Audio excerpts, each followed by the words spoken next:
নমস্কার বন্ধুরা। তো আমরা দেখতেই পাচ্ছ মার্কেটে রয়েছি। তো মার্কেটটা পেরিয়ে যাব আমরা চৌমাতার মোড়। এই যে আমরা যাচ্ছি সবাই। আমি বাপের বাড়িতে যে ছিলাম সেই সময় আমি, আমার ভাইয়ের বউ, আমার মা, ছেলে, ভাইঝি সবাই মিলে গিয়েছিলাম ভূতনাথে। তো ভূতনাথে আমাদের বাস থেকে নামিয়ে দিয়েছিল এখানে। তো এখান থেকে অনেকটা দূর যেতে হবে, যদিও বাস না, টোটো ছিল। তো টোটো ভিতর দিকে যেতে দিচ্ছিল না, তো অনেকটা হাঁটা পথ। টিকিট কেটে নিল, তো সবটা দেখাতে পারলাম না, অনেকটা লেন্দি হয়ে যেত। তো টিকিটটা কেটে নিয়ে যাব লঞ্চ ঘাট। তো চলো পুরোটা ভিডিওটা স্কিপ না করে চলো দেখতে থাকো। আর সত্যি কথা বলতে কি, খুব সুন্দর জায়গা, মানে এত সুন্দর জায়গা বলে বোঝাতে পারবো না।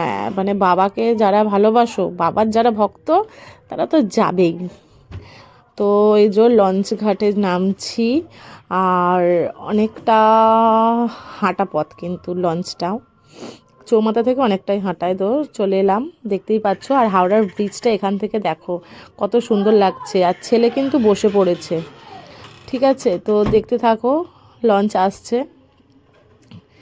তো সত্যি কথা বলতে কি, ভীষণই ভালো একটা প্রকৃতির পরিবেশ, সুন্দর লাগছে। সবাই যাবে বলে দাঁড়িয়ে আছে, আর সবাই ওই লঞ্চ থেকে নামছে পুজো দিয়ে, মানে বাবাকে পুজো দিয়ে আর আসছে।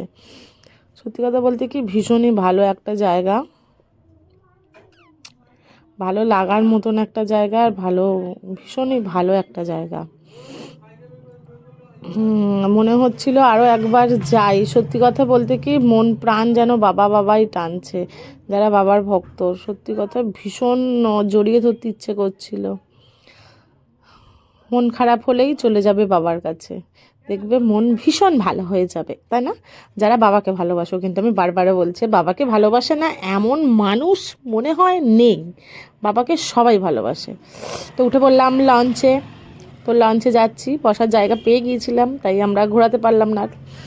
তো ওই যে বসে বসে যাচ্ছি আমরা।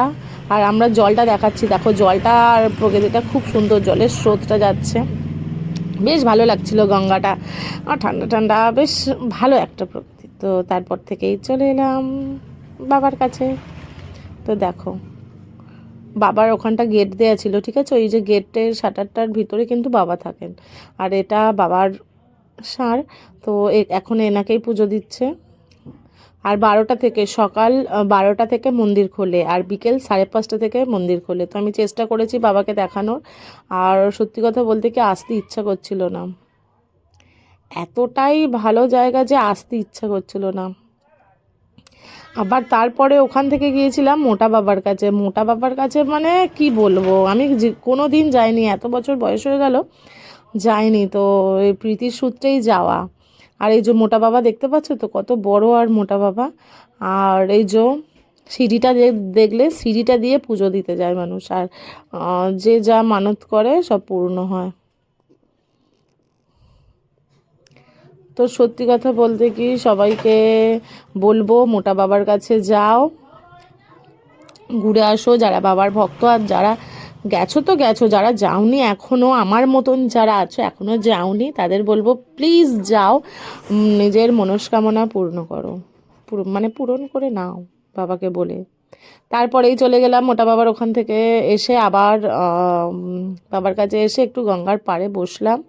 এখানটা যে রিলস বানাবে, রিলস যে ভিডিও করবে, হ্যাঁ, ভালো জায়গা ছবি তোলার, বেশ দারুণ। দেখো গঙ্গার পাড়, এখানে কিন্তু রেলিং দিয়ে ঘেরা আছে বন্ধুরা, তো তোমরা স্কিপ করবে না ভিডিওটা, ঠিক আছে? যারা, আর হাওড়ার ব্রিজটা দেখো রাত্রে কত সুন্দর লাগছে, এখান থেকে আবছা বোঝা যাচ্ছে।